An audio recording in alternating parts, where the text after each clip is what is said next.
never really felt bad about it, as we drank deep from the light.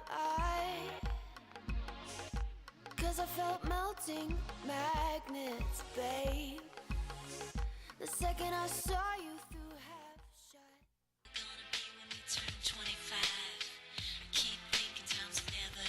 Welcome in. It is the Sports Nerds on WVUR. Brandon Vickrey with you, the final Sports Nerds, with you until 11 o'clock. We're going to be all over the place today. It's our final show of the year, and we have a lot to get to. Happy to have you with us. We will talk some Valpo sports. We have a few interesting developments in the way of Valpo sports in the last couple of weeks, so we'll have those coming up. Parker Gatewood and Tommy Mantice are here. We will have them here in just a second. Amy Vanderhayden is hanging out with us as well. It's our last show as a trio after 3 great years of working together, so it's going to be a very bittersweet day and a bittersweet morning. So we'll talk a little bit of Valpo sports. We'll review the year in Valpo sports, and we will talk about a lot of memories and stories from the last few years of doing these shows together. And we have a long-running show, and it's something that isn't easy to come by on WVUR, and we will have thoughts and memories of the last few years of not only doing the show, but everything involved in Valpo athletics. And Brandon Vickrey, glad to be joined by Parker Gatewood and Tommy Mantice. Amy Vanderhayden is hanging out with us as well. We'll get some thoughts from her as she's all set to graduate and leave us too. And Tommy, we've reached a sad day. It is the last time with the three of us we'll all be together on the radio. Of course. Yeah, that's it. It's a tough day. You know, you didn't want this day to come, actually, because we've had a lot of fun on this radio show for a long time. You know, no matter what would happen over the weeks and weeks, you could always come here. I always felt like I could always come here and just kind of either vent or... you did that quite often. I did. Or just talk about things. Often about the Chicago sports scene. Yeah. Didn't pull, you know, it was a lot of fun for me. But, yeah, I always felt like this place was great for, you know, all of us to come in and just share our thoughts, because we can't always do it. But it's been so much fun. I don't want it to end, Brandon. Parker, and we'll have plenty of time for closing thoughts, and we'll talk a lot more about this type of stuff in the second half of the show. But here we are, Parker, the final show of the Sports Nerds with the three of us. Yeah, it's been quite the ride. I remember when we first decided to do this show, and you know, it just kind of. I remember when we were deciding on what the name should be. And we decided to go with the Sports Nerds, and I got a text from my dad. He's like, "You're not a nerd." I'm like, "You know what? That's what the show's called. Sorry, I don't know what you." I think you came in when it had already been, if I remember correctly, we already decided on the name. Yeah, Tommy and I did it a few weeks first, and Tommy and I came up with the name. We had about 2 minutes before we were gonna go on, and we needed a name. Let's go here. And Tommy suggested that. Yeah, and you guys did not like it. For a long time. No, I was. I embraced it. I was always skeptical. I was never a fan. Yeah, so but it grew on me. Obviously, here we are, the last day, and I enjoy it now.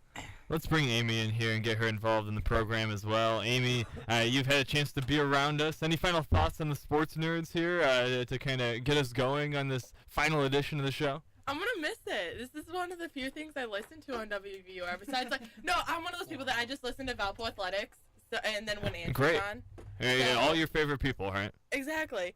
No, it's sad. And to go off the Sports Nerds thing, I never liked it either, like the name of it. But I always thought it should have been like the Takeover or something like that, because at one point you guys were all in charge of the sports departments for all 3 media orgs. So.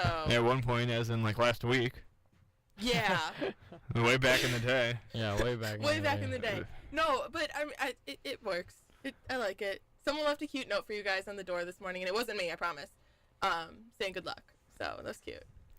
It's impressive, I think, that we've been able to keep it up over these 3 years. We'll talk more about ourselves as we move along, but there actually is some Valpo sports to talk about, guys. We're going to do that a little bit today as well. And I think the big news of the week, Tommy, was the Valpo men's basketball team. By the way, speaking of news here at VUR, we have brand new microphones. So if we sound extra good today, that's why, as Andrew Whitmire, who has done so much for the station, did one more thing. He was in here himself with Ron Blatz installing these brand new microphones the other day. And so we should sound extra good here today. But Tommy, they look the same to me.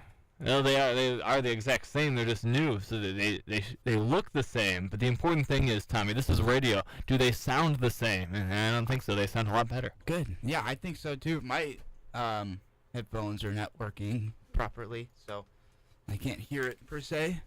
It's just nothing. You'll just have to trust me. I mean, it's good though. I trust you. Headphones are next on the list. But anyway, okay. Big news of the week, I think, was that the men's basketball team rounded out the coaching staff.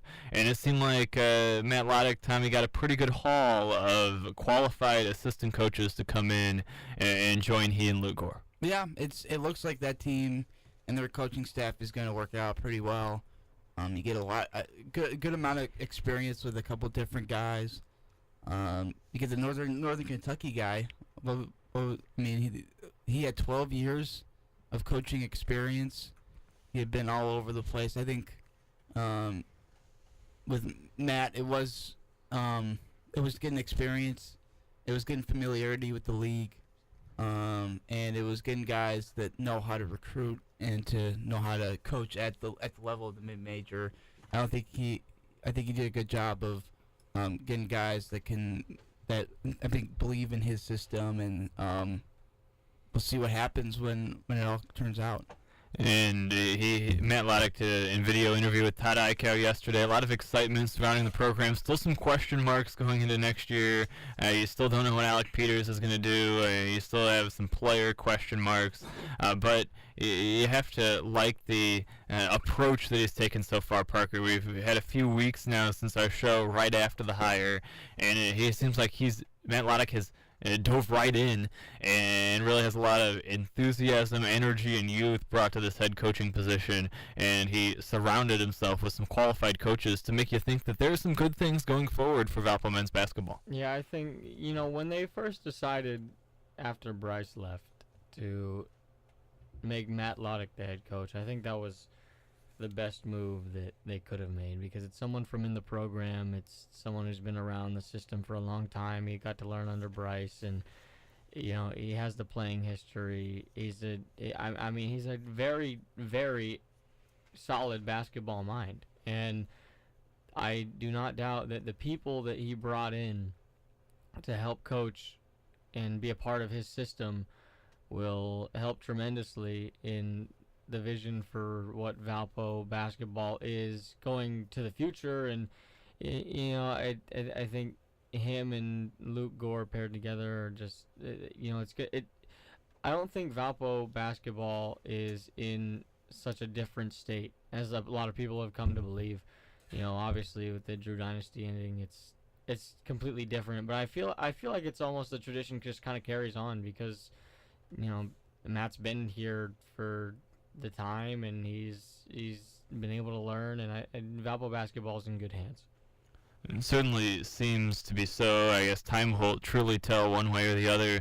But the big saga has taken place over the last 2 weeks, Tommy, is the departure of one David Skara. And it came under unusual circumstances that are so detailed and complex. I'm sure almost every Valpo fan has read the piece by Paul Oren explaining what happened, and he did a great job making it as clear as possible. And even with that piece, there are still question marks as to what exactly happened, as to why David Skara is not returning. But obviously it involves a situation that is seemingly out of the control of Valpo, and some people close to David were not happy with the hires that Valpo made on his coaching staff, and therefore they've kind of seems pressured him in to leave in the university, Tommy.